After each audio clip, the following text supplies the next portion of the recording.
ഇക്കുറി UDF അധികാരത്തിൽ വരുമ്പോൾ LDFിനുണ്ടാകുന്ന നഷ്ടം നിരവധിയാണ്. LDFിൻ്റെ സിറ്റിംഗ് സീറ്റുകളിലേക്ക് UDF കടന്നു കയറും എന്ന് LDFിന് തന്നെ ബോധ്യമായിട്ടുണ്ട്. പ്രത്യേകിച്ച് CPMൻ്റെ കോട്ടകളിലാണ് കോൺഗ്രസ്, UDF എന്ന് പറഞ്ഞാൽ പോരാ, കോൺഗ്രസ് വിള്ളൽ വീഴ്ത്തുന്നു എന്നുള്ളതാണ്.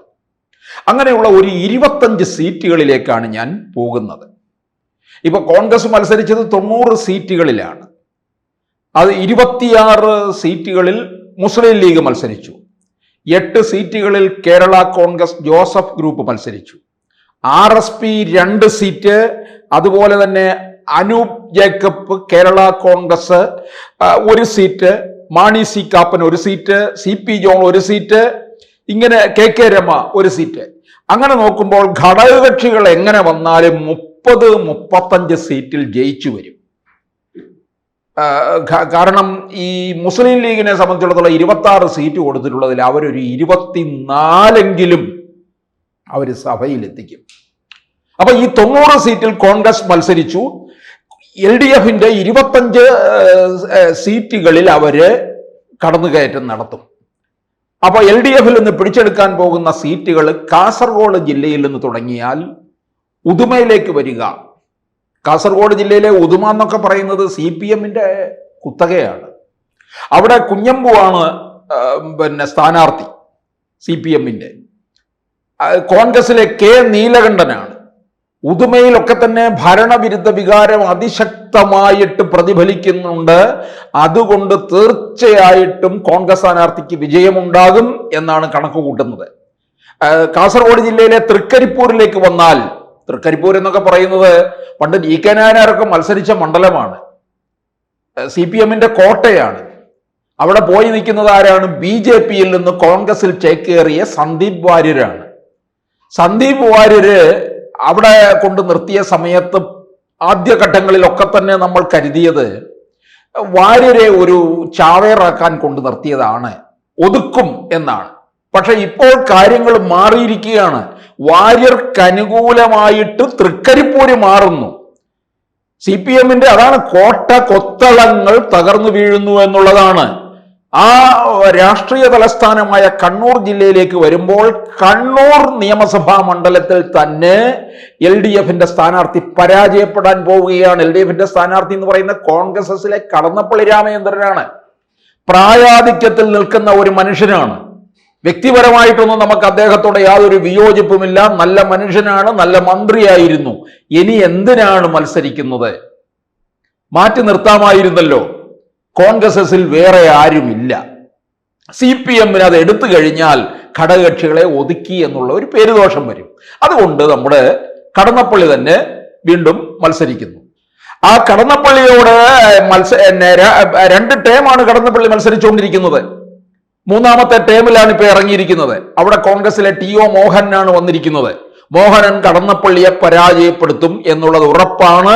ഈ സീറ്റിന് വേണ്ടിയായിരുന്നു K സുധാകരൻ നോട്ടമിട്ടതും. കോഴിക്കോട് ജില്ലയിലേക്ക് വരുമ്പോൾ നാദാപുരത്ത് CPIയുടെ EK വിജയനാണ് 2016ലും 2021ലും ഏതാണ്ട് 4000 വോട്ടിന്റെ ഭൂരിപക്ഷത്തിലാണ് വിജയിച്ചത്.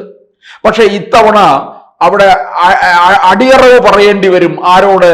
കോൺഗ്രസിലെ യുവത്വത്തിനോട്, KM അഭിജിത്തിനോട് അടിയറവ് പറയേണ്ടി വരും എന്നുള്ളത് ഉറപ്പാണ്. അതുപോലെ തന്നെ കോഴിക്കോട് ജില്ലയിലെ കൊയിലാണ്ടിയിലെ അഡ്വക്കേറ്റ് പ്രവീൺ കുമാറിന്റെ മുന്നിൽ LDFിന്റെ സ്ഥാനാർത്ഥി K ദാസനും പരാജയപ്പെടും.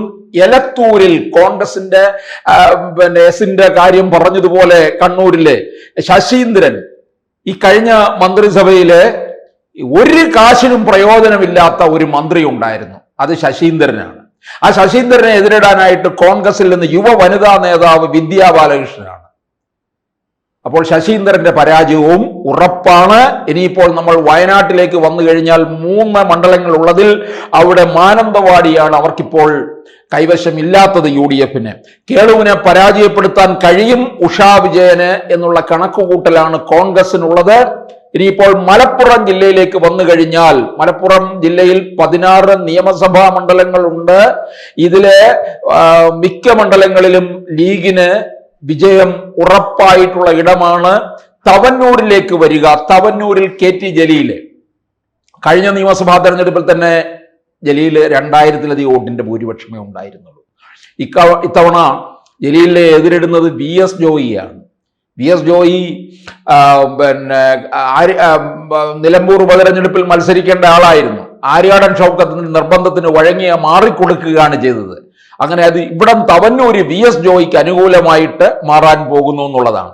അതുപോലെ പാലക്കാട് LDF കേന്ദ്രത്തിൽ വലിയ വിള്ളൽ ഉണ്ടാകാൻ പോകുന്നത് മന്ത്രി MB രാജേഷിന്റെ പതനം തൃത്താലയിൽ കാണാം. VT ബലറാം പരാജയപ്പെടുത്തുമെന്നുള്ളത് ഉറപ്പായിരിക്കുകയാണ്.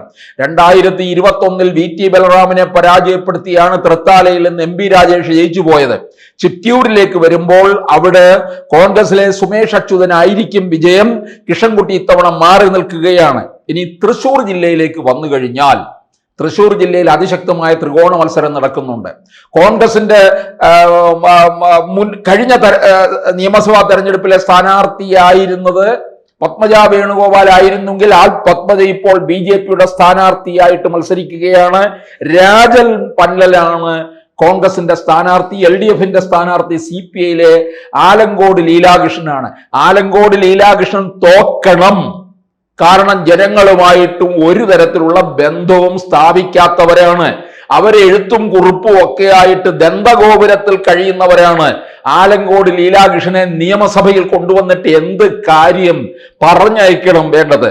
അതുപോലെ തന്നെ മണലൂരിലേക്ക് വരുമ്പോൾ TN പ്രതാപന് അവിടെ പിടിച്ചെടുക്കാൻ കഴിയുമെന്നുള്ള കണക്കുകൂട്ടലാണ്. TN പ്രതാപന് ജയിച്ചു വന്നാൽ UDF അധികാരത്തിലുണ്ടെങ്കിൽ മന്ത്രിസ്ഥാനവും കാണുന്നുണ്ട്. അതുപോലെ തന്നെ വടക്കാഞ്ചേരിയിലും, വടക്കാഞ്ചേരി എന്ന് പറയുമ്പോൾ അനിൽ അക്കരെയാണ് നമുക്ക് ഓർമ്മ വരുന്നത്.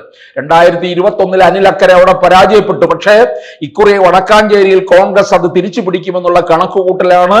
ഇനിയും കോൺഗ്രസിന്റെ ഏറ്റവും പ്രധാനപ്പെട്ട തട്ടകമായ എറണാകുളം ജില്ലയിലേക്ക് വരുമ്പോൾ കുന്നത്ത് നാട്, സംവരണ സീറ്റായ കുന്നത്ത് നാട്ടിൽ VP സജീന്ദ്രൻ അവിടെ പിടിച്ചെടുക്കുമെന്നുള്ള കണക്കുകൂട്ടലുണ്ട്. അതുപോലെ തന്നെ എപ്പോഴും എറണാകുളം ജില്ലയിൽ CPMനൊരു സുരക്ഷിത ഇടമായിട്ട് കണ്ടിരുന്ന വൈപ്പിന് ഇക്കുറി CPMന് അല്പം പ്രയാസപ്പെടേണ്ടി വരും. കാരണം വൈപ്പിനിൽ MLA ആയിരുന്ന ഉണ്ണികൃഷ്ണന്റെ ലീലാവിലാസങ്ങൾ കാരണം തൃപ്പൂണിത്തറയിലേക്ക് വിട്ടിരിക്കുകയാണ്. അവിടെ ടോണി ചമ്മണിയാണ് ഇപ്പോൾ വൈപ്പിനിൽ മത്സരിക്കുന്നത്. ടോണി ചമ്മണിക്ക് വിജയസാധ്യത ഉറപ്പാണ്. അതുപോലെ തന്നെ കൊച്ചിയില് KJ മാക്സി വീണ്ടും മത്സരിക്കുമ്പോൾ മാക്സിയെ നേരിടാനായിട്ട് മുഹമ്മദ് ഷിയാസിനെയാണ് കോൺഗ്രസ് ഇറക്കിയത്. അത് ഷിയാസിന് അനുകൂലമായിട്ടുള്ള ഒരു സാഹചര്യം എറണാകുളം കൊച്ചി മണ്ഡലത്തിൽ ഉണ്ടെന്നുള്ളതാണ്. ഇനിയിപ്പോൾ നമ്മൾ കോട്ടയം ജില്ലയിലേക്ക് വന്നു കഴിഞ്ഞാൽ എപ്പോഴും കോട്ടയം ജില്ല കോൺഗ്രസിന്റെ ഒരു ആധിപത്യം ഉള്ളതാണ്. ഇത്തവണ പൂഞ്ഞാറും അതുപോലെ തന്നെ ഏറ്റുമാനൂരും നാട്ടകം സുരേഷിലൂടെ പിടിച്ചെടുക്കാൻ കഴിയുമെന്നാണ് കണക്ക് കൂട്ടുന്നത്. കേരള കോൺഗ്രസ് ജോസഫ് ഗ്രൂപ്പിൽ നിന്ന് സീറ്റ് ഏറ്റുവാങ്ങി നാട്ടകം സുരേഷിനെയാണ് കോൺഗ്രസ് അവിടെ മത്സരിപ്പിച്ചിരിക്കുന്നത്. അതുപോലെ ഇടുക്കി ജില്ലയിലെ 2021 എല്ലാ സീറ്റും LDF നേടിയെടുക്കുകയാണ് ചെയ്തിട്ടുള്ളത്. ഇടുക്കിയിലെ 25 വർഷം MLA ആയിരുന്ന റോഷി അഗസ്റ്റിനെ പരാജയപ്പെടുത്താനായിട്ടാണ് റോയി K പൗലോസിനെ ഇറക്കിയിരിക്കുന്നത്. റോഷി അഗസ്റ്റിന് പരാജയമുണ്ടാകും. അതുപോലെ പത്തനംതിട്ട ജില്ലയിലെ അടൂരും ആറുമുളയും റാന്നിയും UDFന് തിരിച്ചു പിടിക്കാൻ കഴിയും എന്നുള്ളത് ഉറപ്പാണ്. ആറുമുള ഉറപ്പാണ് അബിൻ വർക്കിയുടെ വിജയം. അതുപോലെ റാന്നിയിൽ പഴകുളം മധുവിന്റെ വിജയവും അടൂര് സംവരണ സീറ്റുമാണ്. ആലപ്പുഴ ജില്ലയിലെ ഏറ്റവും പൊരിഞ്ഞ പോരാട്ടം എന്ന് പറയുന്നത് അമ്പലപ്പുഴയിലാണ്. K സുധാകരന് വൻ വിജയം നേടും എന്നാണ്. അതുപോലെ തന്നെ അരൂരിൽ ഷാനിമോൾ ഉസ്മാനും വിജയസാധ്യത തന്നെ ഉറപ്പാണ്. കൊല്ലം ജില്ലയിലേക്ക് വരുമ്പോൾ കൊല്ലവും കൊട്ടാരക്കരയും, കൊല്ലത്ത് ബിന്ദുകൃഷ്ണയുടെ വിജയം ഉറപ്പാണ്. കാരണം മുകേഷ് ഉണ്ടാക്കി വെച്ചിട്ടുള്ള വലിയ പരിക്ക് CPMന് ഒരിക്കലും പരിഹരിക്കാൻ കഴിയാത്ത തരത്തിലുള്ളതാണ്. കൊട്ടാരക്കരയിൽ ഐഷ പോറ്റിയിലൂടെ തിരിച്ചു പിടിച്ച ആ മണ്ഡലം ഐഷ പോറ്റിയെ പിന്നീട് തഴയുകയാണ് ചെയ്തിട്ടുള്ളത്. ആ ഐഷ പോറ്റി ഇപ്പോൾ UDFന്റെ സ്ഥാനാർത്ഥിയായിട്ട് മത്സരിക്കുമ്പോൾ ബാലഗോപാലിനെ പരാജയപ്പെടുത്താൻ കഴിയും എന്നുള്ള കണക്കുകൂട്ടലിലാണ്. അങ്ങനെ 25 സീറ്റുകൾ UDF കോൺഗ്രസ് LDFന്റെ കേന്ദ്രങ്ങളിൽ കയറി അട്ടിമറിക്കും എന്നുള്ളത് ഉറപ്പാണ്. കൂടുതൽ വാർത്തകളും വിശേഷങ്ങളും നിങ്ങളിലേക്ക് എത്താൻ ABC മലയാളം സബ്സ്ക്രൈബ് ചെയ്യുക, ബെൽബട്ടനും അമർത്തുക.